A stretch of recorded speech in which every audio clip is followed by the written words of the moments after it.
माझा आवाज थोडा बसलाय।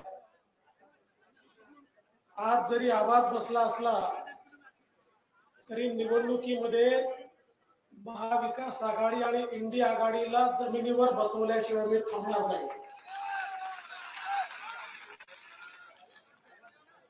हिंदवी स्वराज्याचे सरसंस्थापक छत्रपती शिवरायांना मानाचा मुजरा करतो। भारतीय राज्यघटनेचे शिल्पकार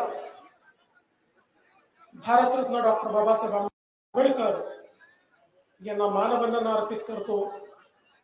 भगवान बिरसा मुंडांच्या चरणी नतमस्तक होतो।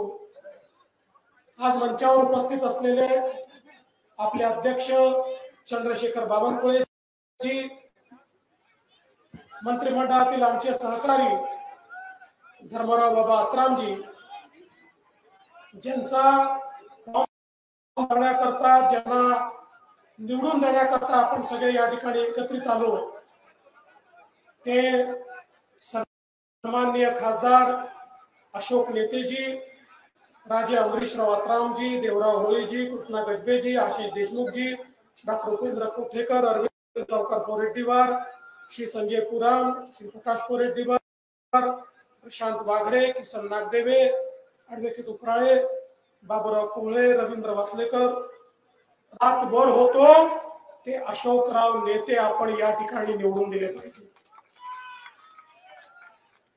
बघा, 5 वर्षात मोदीजींनी गरीब कल्याणाचा अजेंडा चालवून 25 कोटी गरिबांना गरिबी रेषेच्या वर आणण्याचा विश्वविक्रम तयार केला आणि खरोखर राज्य दीन दलित गोरगरीब आदिवासी शेतकरी शेतमजूर महिला ओबीसी अल्पसंख्याक यांच्या करता चालवता येऊ शकतं हे मोदीजींनी आपल्याला या ठिकाणी दाखवलं।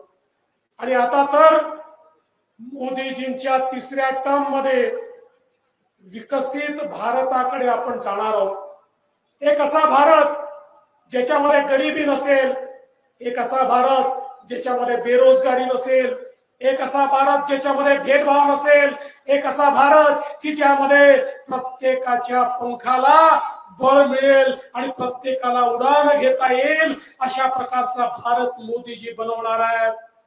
अरे गेले 10 वर्ष ट्रेलर होता, ट्रेलर, पिक्चर अभी बाकी है, तो पिक्चर आता पुढच्या 5 वर्षात आपल्याला पाहायला मिळणार आहे।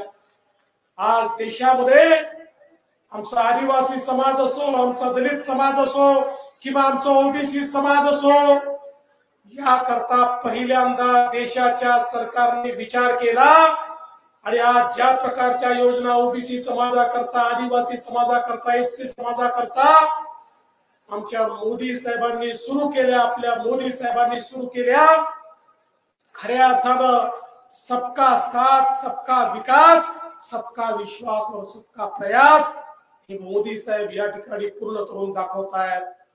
आणि मी तुम्हाला एवढंच सांगण्याकरता आलो आहे, मोदीजींच्या नेतृत्वात आम्ही सगळे काम करतोय। या गडचिरोली जिल्ह्याचा पालकमंत्री म्हणून मी काम करतोय आणि माझ्या अजेंड्यावर सगळ्यात वर कोणी असेल तर तो माझा गडचिरोली जिल्हा आहे। मी देखील निर्णय केलाय, या गडचिरोली जिल्ह्याचं चित्र पुढच्या 5 वर्षामध्ये पूर्णपणे बदललेलं असेल।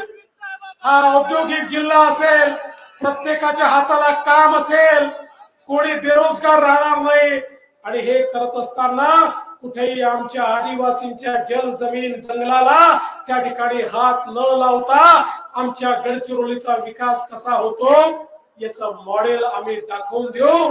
केवळ मेडिकल कॉलेज नाही, केवळ युनिव्हर्सिटी नाही, केवळ एअरपोर्ट नाही, तर गडचिरोली हा एक विकसित अशा प्रकारचा जिल्हा असेल आणि त्याकरता आपले प्रतिनिधी म्हणून आमचं गाराणं रोज मोदी साहेबांकडे सांगण्याकरता आम्हाला अशोकराव नेते हे दिल्लीमध्ये हवे आहेत। दिल्लीमध्ये आमची बाजू रोज ते मांडतील आणि इकडनं आम्ही विकासाची एक वेगळी व्यवस्था उभी करू। मी तुम्हाला सांगतो, आजचा दिवस तुम्ही लिहून घ्या। 2035 साली जेव्हा महाराष्ट्राला स्थापनेचे 75 वर्ष पूर्ण होतील त्या दिवशी गडचिरोली महाराष्ट्रातला शेवटचा जिल्हा नसेल, तो महाराष्ट्रातला पहिला जिल्हा असेल. अशा प्रकारचा गडचिरोलीचा विकास हा या ठिकाणी आपण हातामध्ये घेतलाय आणि म्हणून तुमचा आशीर्वाद आम्हाला हवाय. तो आशीर्वाद घेण्याकरता आम्ही आलो आहोत. तो आशीर्वाद अशोकराव नेतेंच्या पाठीशी उभं करा. तुमचं प्रत्येक वोट हे मोदीजींना मजबूत करेल. तुमचं प्रत्येक वोट विकसित भारताच्या संकल्पनेकडे आपल्याला घेऊन जाईल. तुमचं प्रत्येक वोट हे मजबूत भारत तयार करेल. तुमचं प्रत्येक वोट येणाऱ्या पिढीच्या कल्याणाकरता त्या ठिकाणी मजबूत भारताची नीव ठेवेल. तुमचं प्रत्येक वोट हे भविष्यातला गडचिरोली, भविष्यातला महाराष्ट्र आणि भविष्यातला भारत घडवेल. आणि म्हणून यावेळी सगळ्यांना माझी विनंती आहे, एक रेकॉर्ड करून एका रेकॉर्ड मताने अशोकराव नेत्यांना आपण निवडून आणावं एवढीच विनंती करतो आणि माझं बोलणं संपवतो. धन्यवाद. जय हिंद, जय भीम, जय सेवा, जय भारत.